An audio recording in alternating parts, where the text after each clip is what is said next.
Hello there and welcome back. I'm Leela Barker for Lucky Break Consulting, and this is Brick House Branding Module number 3. I hope you enjoyed a bit of a respite last week. We were in implementation week with great opportunity to catch up on life and business and potentially implement some of the strategies that you've been learning here in the program. But it is definitely time to knock the dust off, sharpen your pencil, and turn your full attention back to brand development. This module is all about winning the hearts and minds of your customers. I'm going to focus on 3 specific areas: your brand manifesto, your about page, and a full slate of compelling product descriptions. In this first video, I'm going to be talking about your brand story, and I find this to be one of the trickiest areas for creative entrepreneurs. We are often a little bit shy to talk about ourselves. We're not really sure what the core of our brand story is, so we either avoid it altogether or we ramble and pack in a lot of irrelevant details. I'm going to help you strip things back, really condense them, and bring everything down to essence so that it's far more persuasive and passionate. Here's what you'll learn in this video. I'll tell you why stories are so important for businesses like yours and mine. I'll also detail the 4 core stories that you'll need to develop for your brand, and I'll also share some important strategies for simplifying the story of your business. I'll tell you how your passion for your work ultimately is going to drive sales, and I'll also tell you how to ensure that your customer lies at the heart of every story. That's an important mental pivot, but one that I think will be much, much clearer at the conclusion of this video. As always, you do have a packet of support materials attached to this module. I hope that you have 3 of those things in front of you as you begin the exploration of this video. Specifically, you have your Module 3 workbook. Again, that's the fill-in-the-blank template for the entire module, designed to help you extract the juiciest morsels of curriculum and save time with your note-taking. Watching this video will earn the first check mark on your Module 3 progress tracker, again designed to help ensure that you capture all of the curriculum and keep yourself on track. I'll also be introducing your first worksheet of Module 3. It's called Excavating My Brand Stories. More about that one towards the end of this video, as always. I wanted to open with this quote by my marketing guru, Bernadette Jiwa. It's again from her book, The Fortune Cookie Principle, but I think it lays an important foundation to our brand story discussion.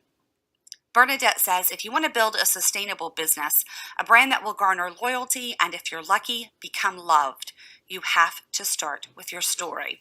You need to give people a reason not just to buy your products, but to buy into your brand. Touche, Miss Jiwa. The essence of branding is essentially telling a story through your products.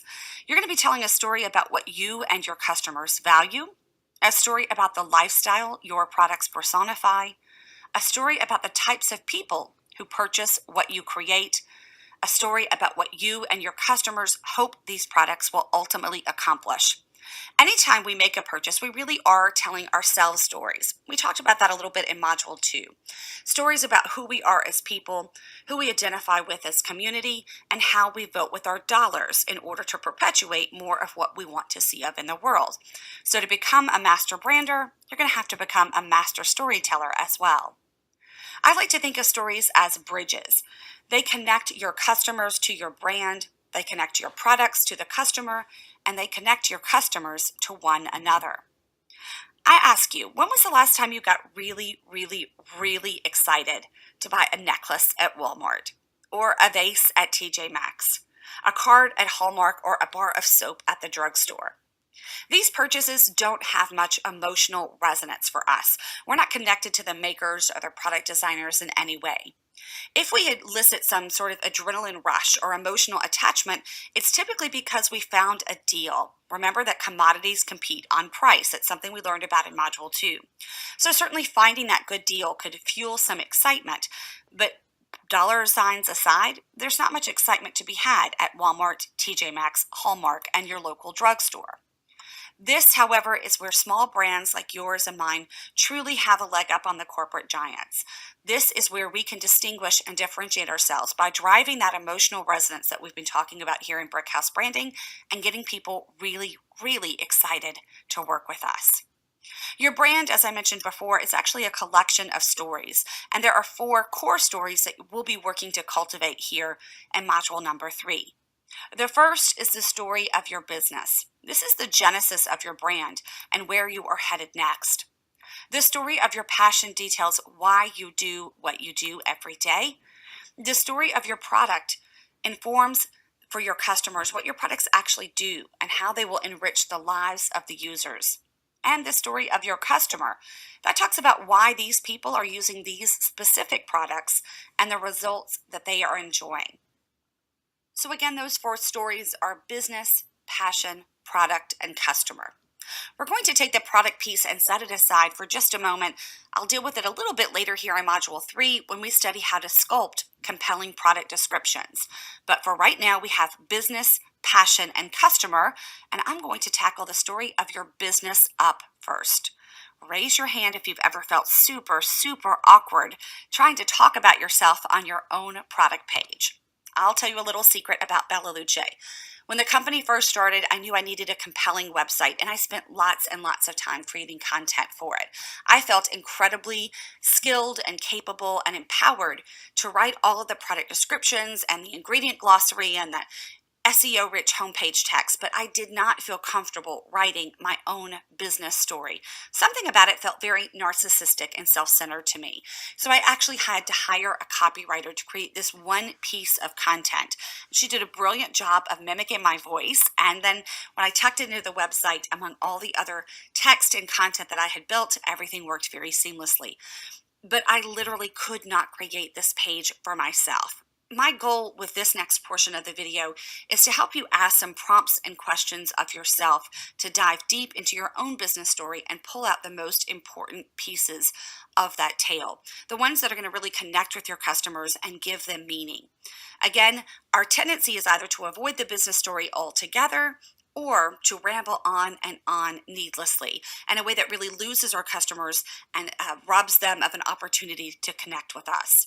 So when you are thinking about your business story, I want you to ask yourself these questions. What void were you trying to fill, or what need were you trying to satisfy when you first started this business adventure? What were the most significant challenges and obstacles when you first began? What moments were worthy of celebration in those early days, and what did you figure out or accomplish? The questions on your screen right now really deal with the very genesis, the earliest days of your business, and then we're going to make a pivot to more modern times with these prompts. What obstacles and challenges do you face today? How has this business improved your life? How has it made you a better person? That's obviously a very important facet of the business. It's deeply personal, but it's where you can really begin to connect with your customer base. And then I want you to project forward. Be forward thinking. What's next for you? Where do you envision this company in the next 3 to 5 years? I hear from people all the time. I make bath and body products, and I started making them because I have sensitive skin. Or I started designing stationery because I couldn't find a card for the exact occasion with the exact sentiment that I wanted, so I made my own. Lots of us have a lot of commonality in how we began our businesses originally, sort of what was the catalyst that drove us to start. And I think sometimes that commonality hurts us in a way. It holds us back and it makes us think that we don't have something compelling to share with our customers. But I love this quote from the book Brand Real by Lawrence Vincent. He says, "Some say there are no original stories, only original storytellers. That's why it is critically important to define a compelling brand voice." We talked all about brand voice in module number 2. If you happen to skip that content, I encourage you to pause this video, rewind, and pick it back up because every story can have a lot of commonality with regard to the actual touch points, but the way that we frame it, the brand voice in which we tell it, can make all of the difference. And I want to caution you to be very, very careful. Your story is very different than just the stuff that happens.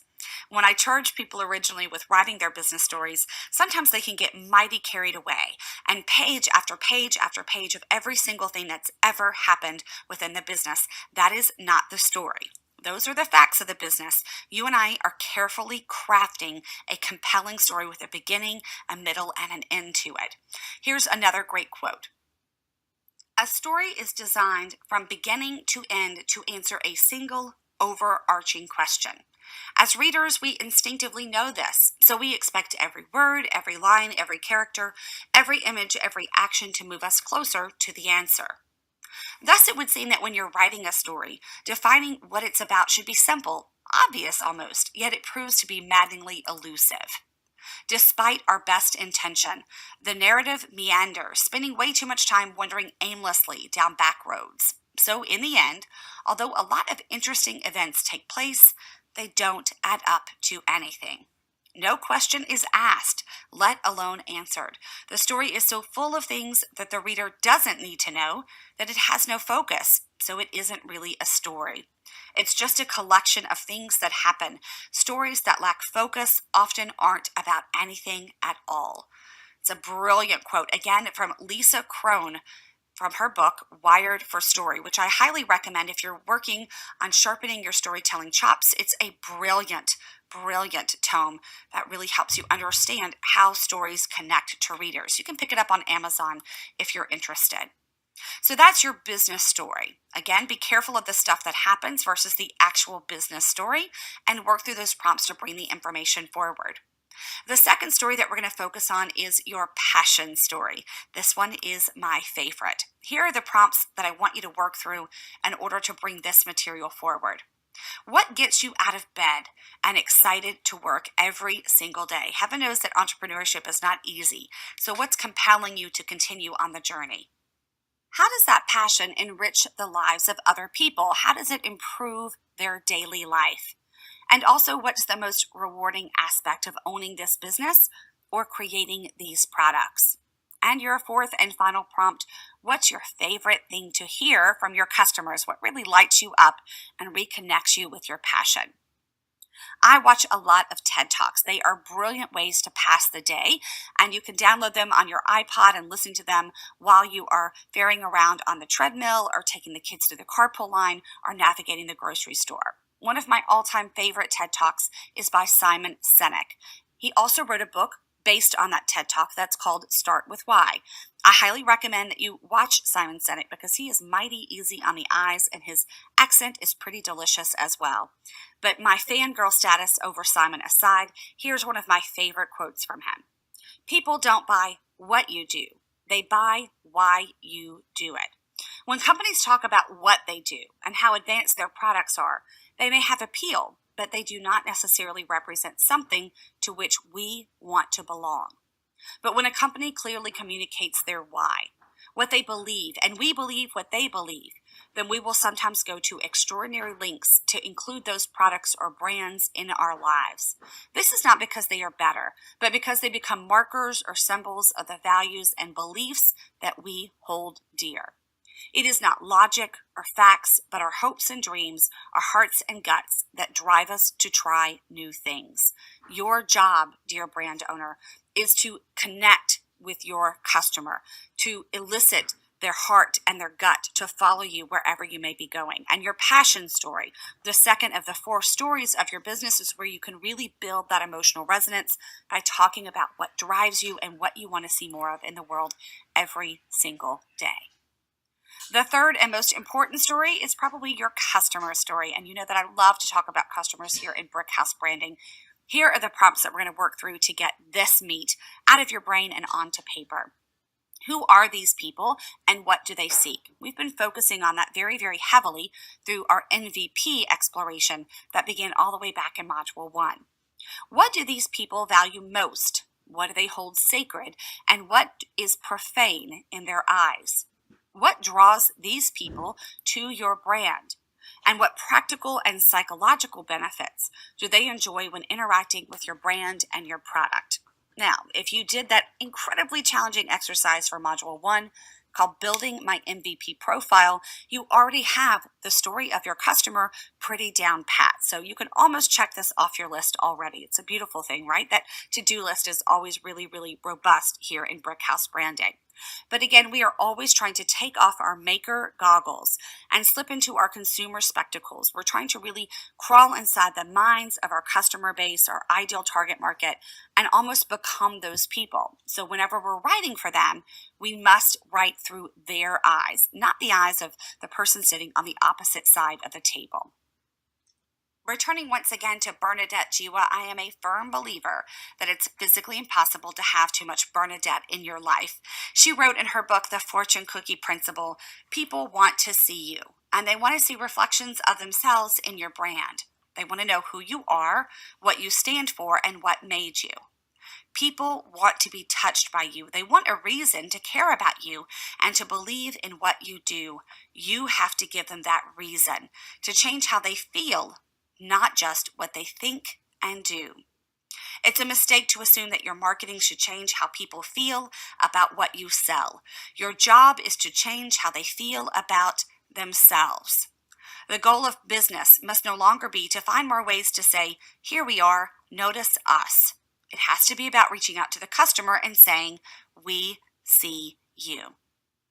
And our grand finale here in Brickhouse Branding in Module 6, I'm going to be sharing some very complex and comprehensive case studies with you. I went shopping on your behalf. I give and I give and I give. I'm happy to do it for you. And then I dissected the entire customer experience. One of the brands I'm going to be highlighting is called So Worth Loving. So I definitely hope that you will keep an eye out for that. But that brand was also shared on the brand inspiration worksheet dating all the way back to Module 1. So if you want to get a head start on looking at a brand that really reflects their customers beautifully and changes how those customers feel about themselves, you definitely want to check out the brand So Worth Loving. I'll give you another example of a brand that does this, I think, particularly well in just a few moments. But here's one important mental pivot that will make all the difference in your storytelling. You must remember that the hero of your story is not you. It's not even the product. It is the customer themselves. See, I wasn't kidding when I said that everything about your brand will revolve around that MVP. More from Bernadette Jiwa. She says the only way to persuade people to care about you is to show that you care about them first. Make them the hero of your story. That doesn't mean starting again from scratch or making up a pile of stuff about your brand or your business. You already have the product, the great cause, the proof, and the results. Now all you need to do is tell the story from a different angle, their angle. Succeed by showing people how to dream bigger and live better, help them to care more, enable them to do great things, and inspire them to be the hero of their own story. So if your customer is the hero, then your brand is the mentor and the product is the tool. Let me break that down for you for just a moment. Your customer is the hero. Your brand is the mentor, the one that's teaching them how to live a better or more successful life in this one particular area that revolves around your core conversation. And your product is simply the tool that's designed to move them from point A to point B. If you're a jewelry maker, it's the product that's designed to help them become more stylish and more confident. If you are a maker of natural home care products, your product is the tool that's designed to help them be more capable, empowered moms that keep their family safe. The product just moves the customer from point A to point B. Your brand is the mentor that shows them how to do that, but your customer is truly the hero of the story. They're the one that deserves all the accolades, and we're trying to change how people feel fundamentally about themselves. Jason Fried is the founder of the very popular program Basecamp. He certainly knows a thing or two about business, and I love this quote from him. He says, great brands are the ones that tell the best stories. Sure, good products and services matter, but stories are what connect people with companies. Your company's story, your product descriptions, your history, your personality, these are the things that go to battle for you every day. Your words are your front line. Let me say that again. Your words are your front line. I know that writing is hard for very, very many of us. There will be lots of students in this semester of Brickhouse Branding who say this doesn't come naturally to me. That's okay. Lots of things don't come naturally to me either. But here's what we have to do. We either have to double down, sharpen our pencils, put our thinking caps on, and agree to carve out large chunks of time to meditate on these pieces, or we have to find the budget to pass the baton to a professional who can do it for us. Potato, potato. I don't care how we get there. And in the interest of full disclosure, Most Brickhouse Braiding students won't hire a copywriter. They'll do this piece themselves. And I'm perfectly fine with that, as long as you are willing to really invest the time and the mental energy needed to become a good storyteller. I've been recommending books all throughout modules 2 and 3 that are designed to help you up your writing chops. So certainly feel free to grab those books from Amazon or audible.com and dive in. But this has to be a primary area of focus for your brand. The best, most successful brands are the ones that tell the best stories. And speaking of brands that are master storytellers, I want to introduce you to Shinola. This is another brand that was included on your brand inspiration worksheet for Module 1, so hopefully they are not new to you. They began as watchmakers in the city of Detroit, and they have since expanded their operations to include everything from stylish bicycles to very expensive leather bags. What you see on your screen right now is a snapshot from their About page, and I'd like to read you just a little bit of their storytelling. Why not accept that manufacturing is gone from this country? Why not let the rust and the weeds finish what they started? Why not just embrace the era of disposability? And why didn't we buy a warmer coat before we moved here? Through 3 Detroit winters, we've asked ourselves these questions and worked not to find our answer, but to build it. Because we don't think that American manufacturing ever failed for being too good. Our worst didn't come when we were at our best. It happened when we thought that good was good enough. It's a tall order to return to form, but we're up for it. We're starting with the reinvigoration of a storied American brand and a storied American city, because we believe in the beauty of industry, the glory of manufacturing. We know that there's not just history in Detroit, there is a future. It's why we are here, making an investment in skill at scale, creating a community that will thrive through excellence of craft and pride of work, where we will reclaim the making of things that are made well and define American luxury through American quality. Do you not want to run through your screen right now and high five the copywriter at Shinola? That's very compelling copy. It's not just about the watch that you're buying. It's about an appreciation and a pride in craft. It's about exacting quality standards. It's about believing in the American manufacturing story, the reinvigoration of this country, and bringing jobs back to our homeland. That's how you turn a watch into something that is much, much, much bigger than the product itself. It's pretty compelling copy.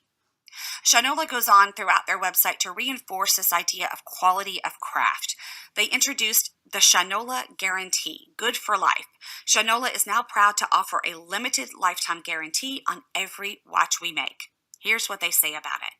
Our belief is that products should be built to last and should be built right here in America. That's why Shinola is proud to handcraft watches that are made to last a lifetime or longer. To back up that claim, we're excited to introduce an unmatched quality standard. Beginning March 27th, 2014, every Shinola watch is guaranteed for life under the terms and condition of our warranty.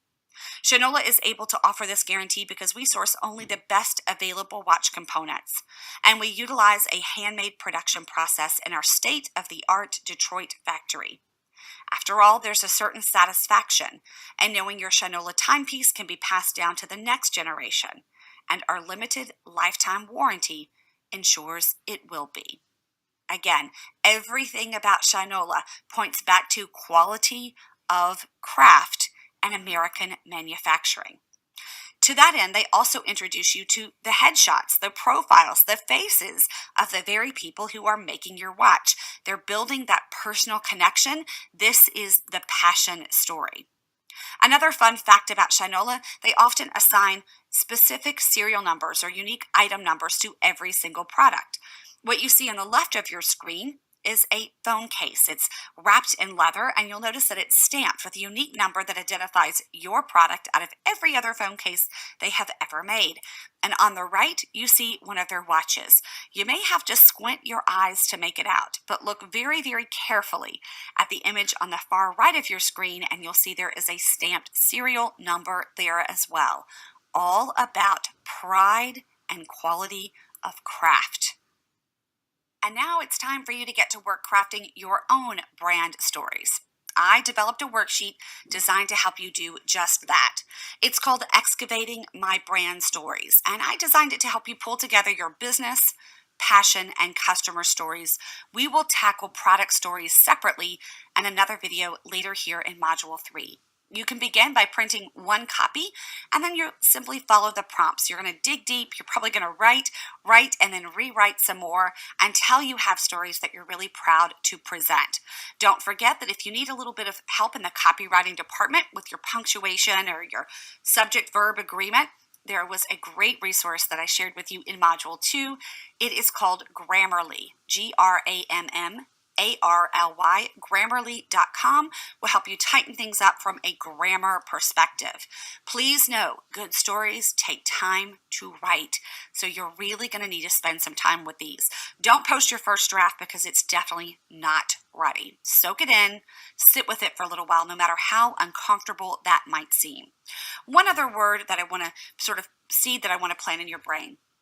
These are not going to be 3 separate and distinct stories. It's not as though on our business page we're going to be able to put a headline that says, this is my business story, and then 3 paragraphs. And then another headline that says, this is my customer story, and then 3 more paragraphs. It's not that kind of party.